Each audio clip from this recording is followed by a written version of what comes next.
स्वागत है आपका हमारे चैनल पर। दिल्ली के मुख्यमंत्री अरविंद केजरीवाल को उपराज्यपाल वीके सक्सेना ने दिया है करारा जवाब। आपके लिए बता दें कि जिस तरीके से दिल्ली विधानसभा के सत्र यानी कि शीतकालीन सत्र में दिल्ली के मुख्यमंत्री ने किया था अभद्र शब्दों का इस्तेमाल और पूछे थे सवाल कि कौन है एलजी, कहां से आए हैं एलजी, चुनी हुई सरकार हम है, हमें दरकिनार किया जा रहा है। जिन तमाम शब्दों का और जो शब्द इस्तेमाल किए गए, तो जो भाषा शैली इस्तेमाल की गई थी दिल्ली के मुख्यमंत्री अरविंद केजरीवाल की तरफ से, आज उसी का जवाब दिया गया है दिल्ली के एलजी वीके सक्सेना की तरफ से। और आपके लिए बता दें कि जहां एक तरफ 4 पत्र लिखकर जवाब दिया गया है एलजी के तरफ से कि कौन है एलजी, और अरविंद केजरीवाल की भाषा शैली का भी जवाब जो है वो एलजी ने अपने पत्र में किया है। ये 4 पन्नों का जो पत्र है, इसमें क्या क्या लिखा है एलजी ने, वो हम आपको अभी विस्तार से बताएंगे। दरअसल आपके लिए बता दें कि अरविंद केजरीवाल के लिए जो है वो पत्र भेजा गया है दिल्ली के उपराज्यपाल वीके सक्सेना की तरफ से, जिसमें लिखा हुआ है कि मीडिया रिपोर्ट के माध्यम से मेरे संज्ञान में आया है कि आपने पिछले कुछ दिनों में राज्य विधानसभा के अंदर बाहर कई तरीके के बयान दिए हैं जो गंभीर रूप से भ्रामक और असत्य और अपमानजनक हैं। खुद जिस तरीके से कहा गया है कि ये अपमानजनक हैं, जैसा कि एलजी कौन है, वो कहां से आया है, यदि का उत्तर दिया जा सकता है। यदि आप सरसरी तौर पर भारत के संविधान का उल्लेख करते हैं तो क्या अन्य उत्तर के पात्र नहीं हैं, क्योंकि वे स्पष्ट रूप से बहुत कम आवश्यकताओं को पूरा करते हैं। हालांकि मुझे मीडिया रिपोर्ट से पता चला है कि आपको विधानसभा छोड़कर राजनिवास के बाहर अन्य लोगों के साथ मुझसे मिलने की मांग को लेकर धरना दे रहे थे। इसके बाद मैंने आपको खुद आमंत्रित किया, मुख्यमंत्री मुझसे मिलने आए। मुझे वास्तव में अच्छा लगता है कि मैं तुम्हारे पास होता और तुम्हारे साथ भोजन भी परोसता। हालांकि आपने सभी विद्यापकों का मुझसे मिलने के बहाने नहीं आना चाहा। आप इस बात की सराहना करेंगे कि आपकी ओर से अल्प सूचना अचानक से दी गई मांग को देखते हुए हम एक बार में 70-80 लोगों के साथ बैठक करना संभव नहीं होता है और ना ही तो उससे कोई ठोस उद्देश्य जो है वो पूरा होगा। दुर्भाग्य से आपने एक संविधानजनक राजनीति आसान बनाने के लिए आगे बड़े छोटे एलजी मुझसे मिलने से इनकार कर दिया। मुझे यहाँ उल्लेख करना चाहिए कि मैं तथ्य तथा चकित था। विफल की शहर कई गंभीर विकास संबंधी मुद्दों से, जो कि मुद्दे तर्कहीन या निषेधकता के लिए जो इतने ज्यादा जरूरी नहीं है, केवल दिखावे के लिए मुझसे मिलना था। ये जो पहला पन्ना है, जो कि यानी कि 4 पन्नों का लेटर लिखा गया है दिल्ली के उपराज्यपाल वीके सक्सेना की तरफ से, जिस पर पहले पन्ने में उन्होंने इन्हीं चीजों का ज्यादातर जिक्र किया है कि अरविंद केजरीवाल किस तरीके से बार बार पे वो कह रहे थे कि मुझे एलजी से मिलना है, और ये भी कहा गया कि एलजी के पास समय नहीं है। आरोप लगाए गए पर मैं उस समय पर दिल्ली में हो रहे तमाम और कामों में व्यस्त था, इसीलिए मैं जो है वो मिल नहीं पाया। और इसी के साथ उन्होंने ये भी कहा है कि जिस तरीके से अरविंद केजरीवाल ने बार बार पे इन चीजों को लेकर इल्जाम जो है वो दिल्ली के उपराज्यपाल पर लगाए कि जो 30 टीचर्स को फिनलैंड भेजने का मामला है उस पर राज्य भवन से फाइल लौटा दी गई है,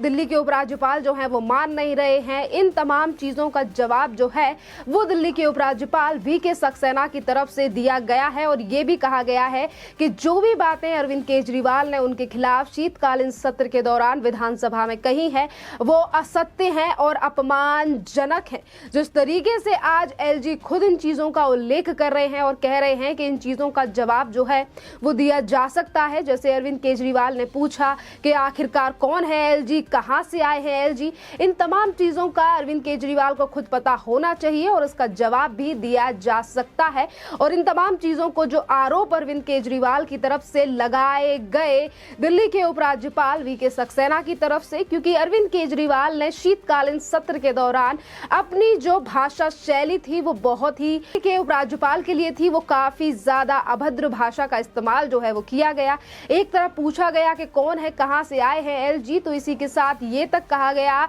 कि एलजी ने ये कहा है कि दिल्ली में भारतीय जनता पार्टी को जितवाया है एलजी ने, अगले विधानसभा यानी कि लोकसभा में हम तुम्हें जीतने नहीं देंगे, 2024 में लोकसभा चुनाव भी आने वाले हैं। इस तरीके की तमाम जो बातें हैं वो की गई अरविंद केजरीवाल की तरफ से विधानसभा में, जिनका जवाब आज पहले ही पत्र में जो तमाम सवाल हैं उनको असत्य ठहरा दिया गया है वीके सक्सेना यानी कि दिल्ली के उपराज्यपाल की तरफ से। और वहीं उन्होंने लिखा है कि जैसा कि मुझे खुशी है कि पिछले कुछ दिनों से आपके द्वारा सरकार की पार्टी में शिक्षा, शिक्षकों और प्रशिक्षण के मुद्दे को राज्य विधानसभा में वैसे ही उठा रहे हैं, बढ़ा रहे हैं जैसे वास्तव में सामाजिक और मुख्य धारा के माध्यम से मीडिया में सार्वजनिक होना चाहिए, यानी कि डोमेन में आना चाहिए। और इसी के साथ उन्होंने लिखा है कि पिछले 7 वर्षों से, पिछले निवासी और पिछले लगभग 7 महीनों से इसके उपराज्यपाल रूप में मुझे राष्ट्रीय राजधानी में उपयुक्त क्षेत्र से संबंधित कुछ मुद्दों में आपका ध्यान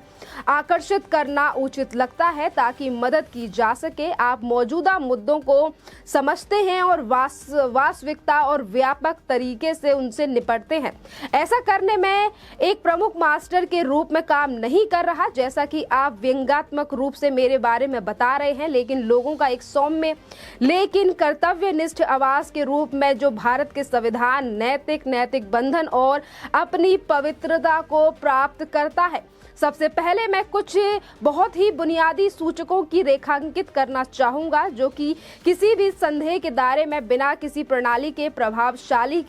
प्रभावशालिता को और साबित या फिर अस्वीकृत करते हैं। इस संबंध में आंकड़े डेटा सार्वजनिक डोमेन उपलब्ध है और क्योंकि वास्तव में एनएसटी द्वारा ही रिपोर्ट दस्तावेज प्रकाशित किए गए हैं, ये उन तमाम चीजों का जवाब दिया गया है दिल्ली के उपराज्यपाल वीके सक्सेना की तरफ से। जैसा कि फिनलैंड के मामले को लेकर दिल्ली के मुख्यमंत्री अरविंद केजरीवाल ने बार पर उपराज्यपाल को घेरा और कहा कि हमारी फाइल को लौटा दिया गया है। इसी का जवाब देते हुए उपराज्यपाल ने कहा है कि जो भी जानकारी राज्य भवन के सामने दी गई है वो डोमेन में है। और जिस तरीके से एक तरफ जवाब भी दिल्ली के मुख्यमंत्री अरविंद केजरीवाल को उपराज्यपाल की तरफ से दिया गया है, तो वहीं दूसरी तरफ उनके कामों को लेकर जिम्मेदारी भी याद दिलाई गई है उपराज्यपाल की तरफ से। और उन्होंने कहा है कि जिस तरीके से आप मुद्दों को उठा रहे हैं वो ठीक है, पर जिस तरीके से आप आरोप लगा रहे हैं और ये कह रहे हैं डोमेन में गलत बातों को लेकर आ रहे हैं, कभी आप ये कह रहे हैं कि दिल्ली के उपराज्यपाल जो हैं वो संविधान पे नहीं चल रहे हैं, लोकतंत्र पे नहीं चल रहे हैं,